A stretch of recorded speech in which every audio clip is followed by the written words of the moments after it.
Have you ever wondered how TSUKI makes his DNB bangers? Well, today I'll be breaking down his iconic style. Welcome back to How to DNB with Inverse Audio, and I'm really excited to bring this one to you guys today. As always, make sure you smash that subscribe button. Can we please hit 200 likes for today's video? If you have any suggestions on what you want to see on this channel next, make sure you please put them in the comments section down below. And without any further ado, let's get right in the tutorial.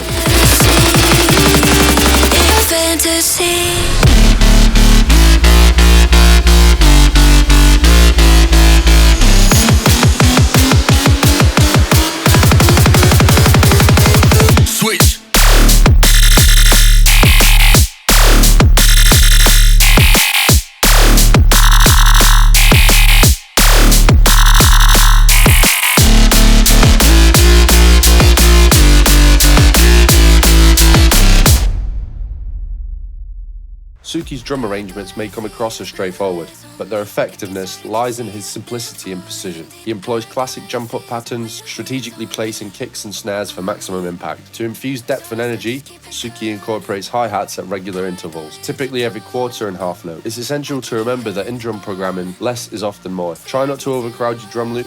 For variation, TSUKI likes to drop out his drums at the end of 16-bar phrases. By occasionally dropping out the drums, you not only add variation to your track, but also emphasize their return with heightened punchiness. So as always with any track, I'll go through each element and break it down first and then play it together as one. So firstly, for the drums, we've got a normal jump up loop, which consists of a punchy kick, a nice snare, a hi-hat on every quarter note, and another one every semi-note. And together those sound like...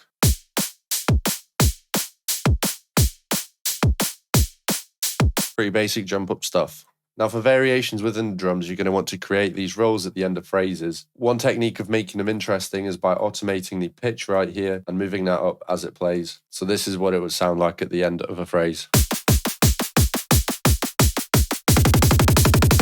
Making sure that when your kicks are repeating really fast like this, that instead of them ending like this with the sample not crossing zero, we fade them out so we don't hear any clicks.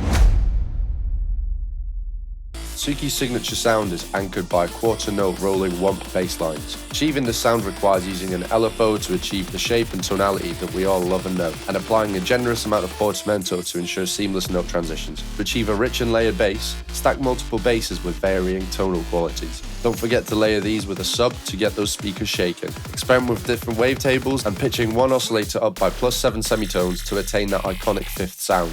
Now to achieve that TSUKI-like bass, I'm going to play all three of the ones that I've layered first, and this is the MIDI for it.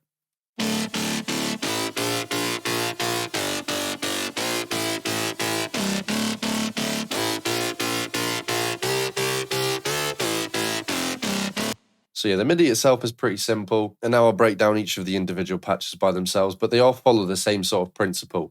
So they're all being automated by LFO1, and that's controlling most of the sound. I've got this LFO set to trigger at 1/4 rate, and it's following this shape. So it's a really nice short attack, and then the release is a bit longer with this nice body. So the LFO1 is being automated to the levels and the cutoff, and it's also essential that you pitch one of them -2 octaves or some sort of distance between this other one that's going to be pitched up by +7 semitones. Now by pitching them by 7 semitones, we create a perfect fifth, which is what gives it that iconic sound. It's essentially just playing a power chord. And also to LFO1, I've mapped the hyper, the distortion. I've added a chorus set to about 30% and then a multi-band compressor, which is quite standard. So yeah, this bass sounds like this. And to get that sliding effect, I've enabled mono legato and I've set the portamento time to around 100 milliseconds and set it to always. So no matter if the notes do not overlap, they will always slide. And then, like I said earlier, I've layered these basses. So this is the mid one. This one's actually from the Rampage preset pack that we just dropped about 2 weeks ago. And for those of you that have purchased it, all the presets from today's video, I'm going to upload them into a new version of the pack. And if you've purchased it, you should receive an email with the updated link. And for those of you that haven't and want the presets from today's video and a lot of others, then that will be available on the website. So this is the mid bass. This one serves more as the lead, but as you can see, LFO1 is doing most of the work here again, and it's similar things. It's using FM, and we're automating the level from oscillator 1, from LFO1, sorry, and we've got the cutoff there as well.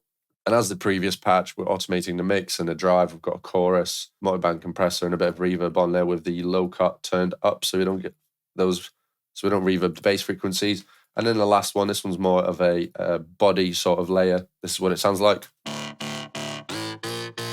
So this one's a bit drier. And as previously, +7 semitones, -2 octaves. And we've got the same effects going on. LFO1 doing most of the sound here. But yeah, those three layered together sounds like this. And then when you put a sub underneath that, this one's from the sample pack.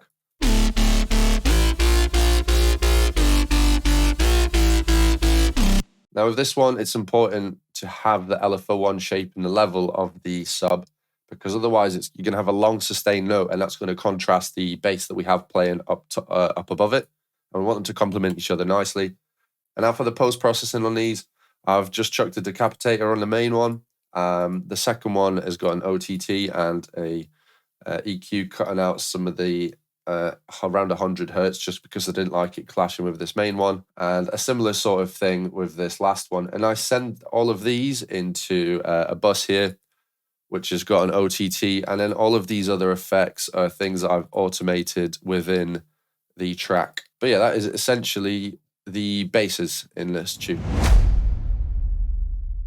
Introducing lasers into your track, as TSUKI does, can inject excitement and energy, especially during switch-ups or build-ups. If you want to be cheesy, then why not add the classic switch vocal sample announcing the switch-up? Crafting the laser sound itself isn't overly complex. You automate one LFO to control oscillator level, and employ a fast 1/64th LFO to modulate the oscillator's pitch. Experiment with different effects such as phases, choruses, flanges, and various filters to give your lasers a distinct character and texture. Now for the lasers in this track, I've used a grand total of 4 of them, one of them being a sample. So if you do struggle to make your own lasers, there's plenty of sound libraries out there. You know, there's plenty of them on Splice.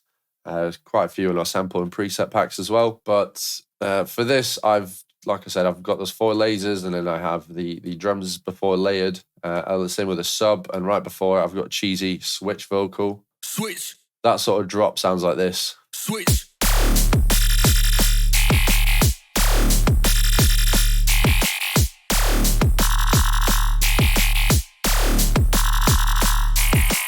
So with these patches, experimentation is key, but I will show you how to make a basic laser. But first, let me break these down. So for this one, I have LFO1 set to envelope at 1/4, and that's just controlling the level of the oscillator. And then LFO2 is set to trigger at 1/64th, and that's been mapped to the chorus pitch. And that's what gives it that really, really fast sliding effect. And then to make this sound a bit more unique, I've given it this comb filter, which is just going to resonate some of those frequencies up and give it a nice tonal characteristic sound. For the effects on this one, I've got hyper, distortion, a bit of chorus, multiband compression, and just an EQ to roll off the lows. And this is what it sounds like. Honestly, it's pretty basic. For the second one, I've followed similar techniques. This one's pitched up +3. And then once again, you can see 1/4 rate envelope, and 1/64 rate on the pitch, with a ring modulation filter this time. A lot of these cool ones that you can use for these, like ring modulator, reverb, and then any of these flanges are really cool as well. But just really playing about with them will get you a unique sound. So let me just show you how you can make your own lasers really quick. So if we load up a blank serum, and for the purpose of demonstrating how the sound works, I'm going to load a sine wave. LFO1, I'm going to make into this shape with envelope set, and then I'm going to automate it to level. Next, we're going to take LFO2, set it to 64th, set it to trigger, and then change it to the pitch. And then if we slow this down, you'll really be able to hear what's going on in the sound. So it's just pitching it up and down really fast. And then when we get to this really fast range, and then open this filter up a bit, or open up the pitch, sorry. Then maybe if we pitch it up a few octaves, then we've got that lasery sound. And then to make these interesting, you can use any of these cool filters.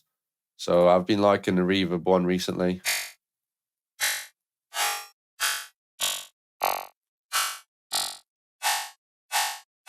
And you can hear how just playing about with these, you can get a really cool sound.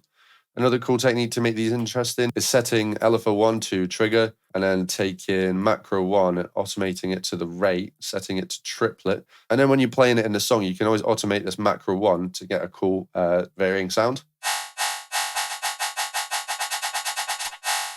Just to give it variation within the track. But yeah, that is essentially how you make presets. And then for effects, you know, you'd do your usual stuff. Something like this, maybe.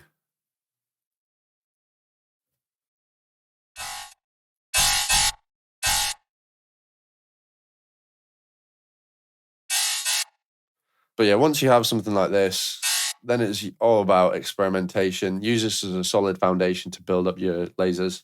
But to break down the pattern of these lasers, the first one I have is this laser hit that I found on Splice. And then we have this sort of second laser that I broke down earlier. It's repeating really, really fast. And then sort of as an A and B melody, I've got this other laser, which is playing 8th notes. But yeah, all of those together work really nicely to create something like this. Switch.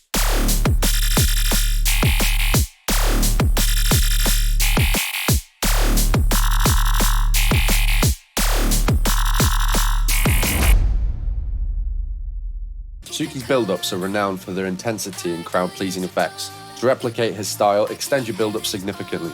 I'd recommend using 16 bars instead of the usual 8. Incorporate impactful risers to introduce your main bass lines, enhancing it with reverb to create a sense of tension. Layer in rapid kicks and snares to intensify the build-up's overall energy. If you find this challenging, consider using a reference track for analysis to identify techniques and patterns that you can adapt to your own work. Right, so this breakdown has essentially 2 sections. There's the long 16-bar first drop, and then there's this 8-bar fake-out drop, which is right before the lasers here. Now, in this section, what I have is the main bass line, which is filtering in. And I think this is the main aspect of the whole drop itself. So I'm going to play it.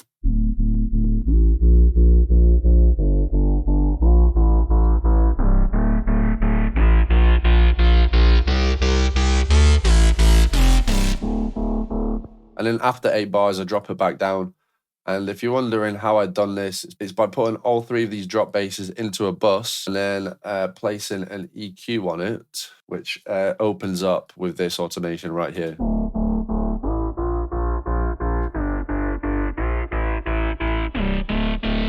And that's just a really nice way to introduce the bass line as a whole. So then the next thing I've done in this first section, I've layered the snare that's just gone quite fast.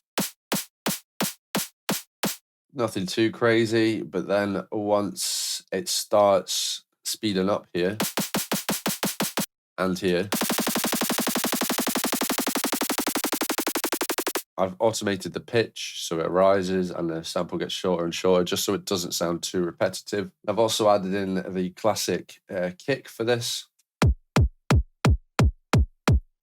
And along with that, if you had it playing right here, as you can hear, all of that low-end energy, it's all you're going to be able to hear in a track.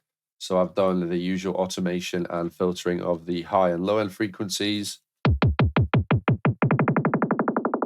As for the effects, I've introduced a sweep transition right here at the start, which is just like a little tambourine with a lot of high end. And then I've got 2 risers.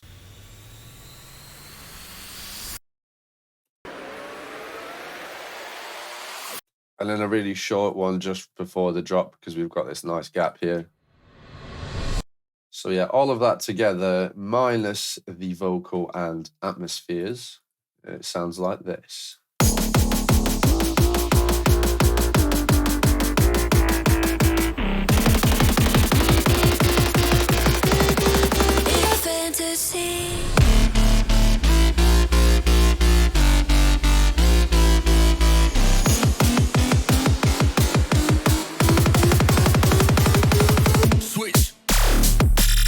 So after the first initial drop, I brought in the main drop bass and the sub, as you heard there. I've introduced it with 1 kick here and this impact, just to give it a bit more effect and so it doesn't sound as plain.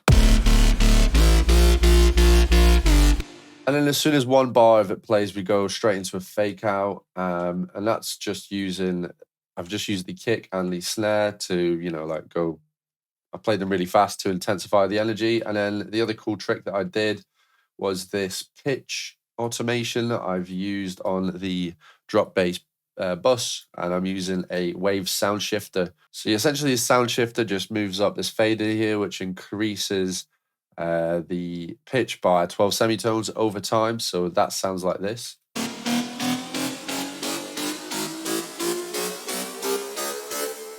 And with a bit of reverb on there, it just sounds really, really cool. But yeah, by using all those techniques of effects, really fast kicks and snares, and that drop bass and a little fake out drop, you'll have yourself a really nice TSUKI build up.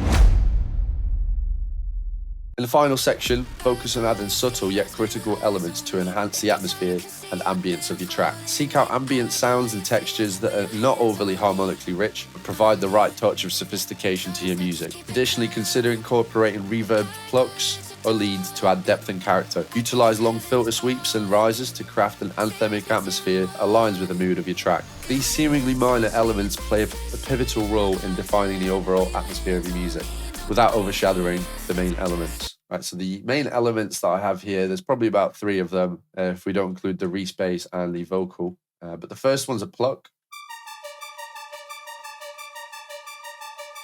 But it's really simple. It's just a sawtooth wave with the envelope mapped to the cutoff, and I've put a lot of reverb on it in post, and it's just following this pattern.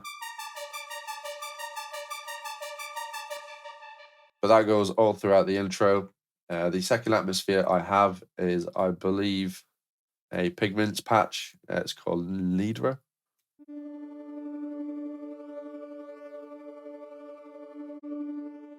Just a nice little texture to fill out some of that space that we have in the intro.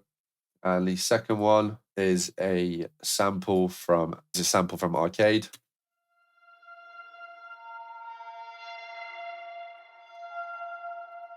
So yeah, those 3 layered together sound like this.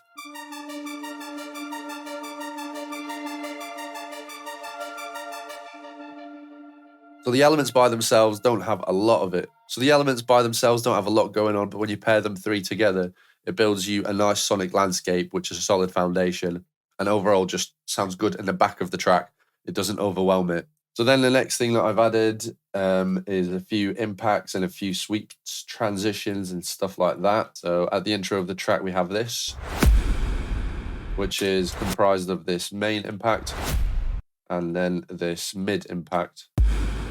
And then when we get to the drop here, there's like a down sweep and more impacts, just the same ones I've used in the track before. But as you can hear, that adds like a lot of movement and a lot of energy to the track. It makes it interesting as well. Over here, I've added the classic hi-hat. Now, if you don't know this one by now, I guess you haven't been listening to the channel. But yeah, every bar, and I've put a bit of reverb on this one, I believe. Yep, just a bit of vintage verb. Mix very low, about 25%. Then the next element, and probably the second to last element I have to show, is this respace.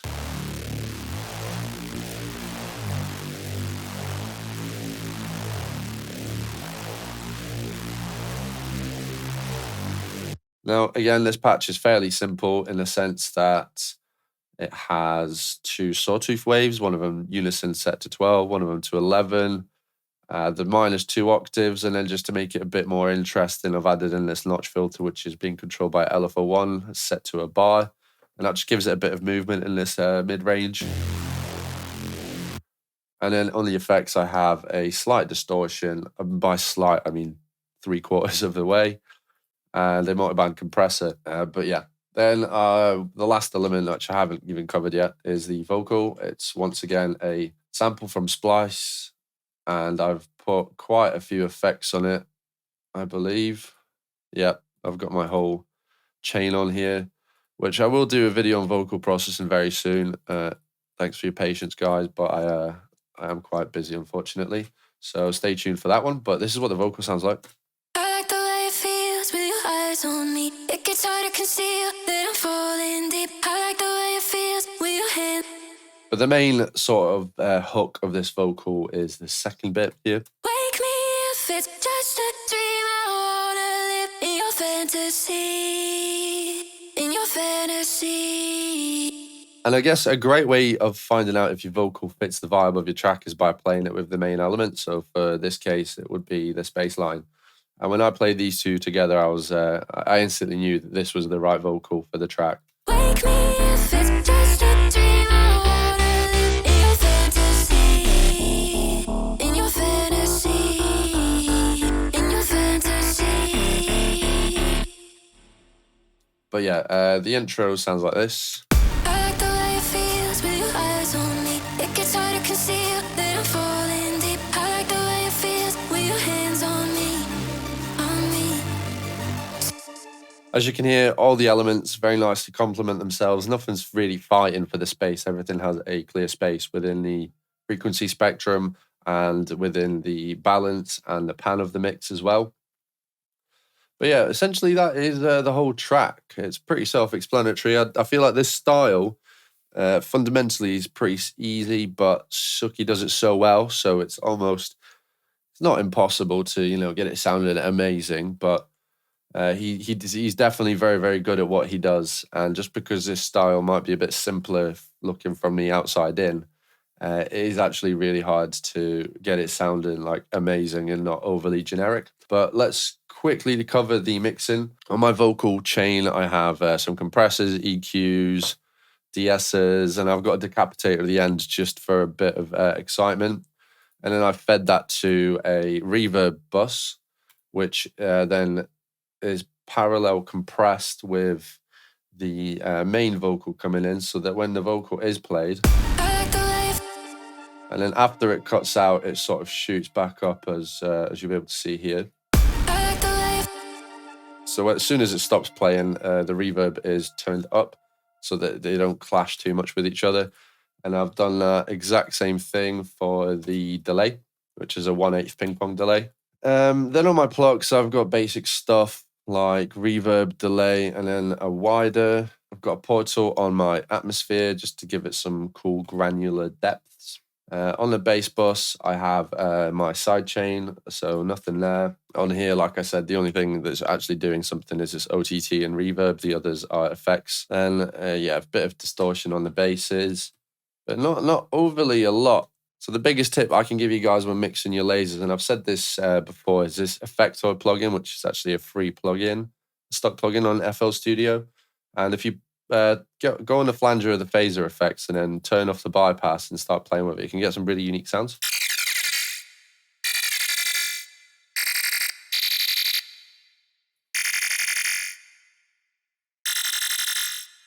So yeah, play about with that, and then I have an OTT, a bit of distortion, and just an EQ to get rid of them lows. And that's essentially what I've done for these ones as well. And then I've sent all of these to a reverb bus, which has an EQ on it. The drums are not overly processed. These are all just effects that I automate.